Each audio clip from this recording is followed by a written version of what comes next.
நான் usually over night oats எப்படி பண்ணுவேன்னு சொல்கிறேன். ஃபர்ஸ்ட் 3 ஸ்பூன் ஓட்ஸ் எடுத்திருக்கேன். இது ரோல் ஓட்ஸ், இன்ஸ்டன்ட் ஓட்ஸ் இல்லை. இன்ஸ்டன்ட் ஓட்ஸ் எடுக்கக்கூடாது இதுக்கு, ஓவர் நைட் ஓட்ஸுக்கு, பிகாஸ் அது சாகி ஆயிரும்.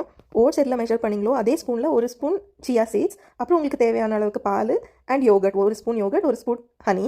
பால் உங்கள் விருப்பம் தான். உங்களுக்கு ஓட்ஸ் கொஞ்சம் வாட்டரியாக இருக்கணும்னா கொஞ்சம் நிறையவே பால் சேர்த்துக்கோங்க. உங்களுக்கு வாட்டரியாக இருக்க பிடிக்காது, திக்காக இருக்கணும்னா கொஞ்சம் கம்மியாக பால் சேர்த்துக்கோங்க. பிகாஸ் இது நாங்கள் ஓவர் நைட் செட் பண்ணும்போது இன்னும் கொஞ்சம் திக்காகும். ஸோ அதுக்கேற்ற மாதிரி பால் சேர்த்துக்கோங்க.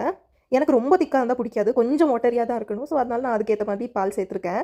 இதெல்லாம் மிக்ஸ் பண்ணிவிட்டு மூடி போட்டு ஃப்ரிட்ஜில் வச்சிடலாம். நெக்ஸ்ட் டே மார்னிங் நம்ம எடுத்து பார்த்தா இதாக இருக்கும், இப்படி தான் இருக்கும் கன்சிஸ்டன்சி. இதுக்கப்புறம் கம்ப்ளீட்லி உங்கள் விருப்பம் தான். உங்களுக்கு பிடிச்ச ஃப்ரூட்ஸ் சேர்த்துக்கலாம், இல்லை நட்ஸ் சேர்த்துக்கலாம், சீட்ஸ் சேர்த்துக்கலாம். நான் இங்கே ஆப்பிளும் கொஞ்சம் மிக்ஸ்டு சீட்ஸும் சேர்த்துருக்கேன். எந்த ஃப்ரூட்ஸ் வேணாலும் சேர்த்துக்கலாம், அது கம்ப்ளீட்லி உங்கள் விருப்பம் தான். ஆப்பிள், பொமோகிரானட், பனானா, அப்புறம் ஸ்ட்ராபெரி, அந்த மாதிரி நிறைய ஆப்ஷன்ஸ் இருக்குது. உங்கள் விருப்பம் இருக்கிற ஃப்ரூட்ஸ் போட்டுக்கலாம். Overnight oats is like my saviour maximum of the days. Because job போகிறதுனால டைம் இருக்காது செப்பரேட்டாக பிரேக்ஃபாஸ்ட் பண்ணுறதுக்கு. இது குயிக்காக பண்ண முடியறதுனால எனக்கு இப்போ பிரேக்ஃபாஸ்ட் ஸ்கிப் பண்ண வேண்டிய தேவையே வர்றதில்ல.